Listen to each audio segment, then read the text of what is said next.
mnangagwa sets abo paro secret spy network to counter Chiwenga chitiko chavhundutsa vanhu vachiti aiwa vichiri safe here izvi sanapina mashoko abuda nyorwa panapa zvinzi president emerson mnangagwa set up a paro intelligence agency aiwa panguva ino inodibwa subscribe like or on the bell icon tipina muna umwe abuda nyorwa muchinzi president emerson mnangagwa has set up a paro intelligence agency meant to counter his deputy General Chiwenga.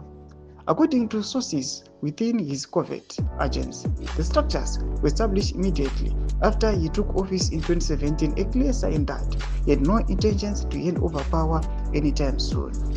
Leading this shadowy network, nicknamed the Zvigure, is Rongai Manungo, a former ZANU-PF party operative with questionable motives and a treacherous agenda. Mashoko ari panapa itogona komuna achiti aiwa this movement aiwa yakanga iripo aiwa kunana 2017-2018 zvakubuda pachena in light now kuti aiwa these guys vakanga vasina kana any motive kana mufungo wekuti vachada kusiya utongi kana kuti power.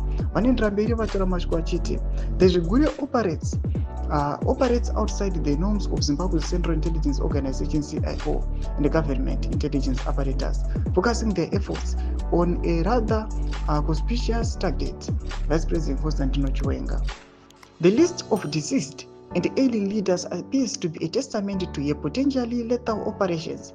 Chiwenga, with his growing distrust with the government's conventional intelligence channels, must now grapple with a reality fraught with betrayal. Domashwara kuda panapa chipo chena general warnings ekunzi aiwa he must be away after kutochikira aiwa kutozvichikira nokuzvichengetedza pamusoro aiwa pakumana ava kunzi aiwa they were deployed aiwa just to thwart him.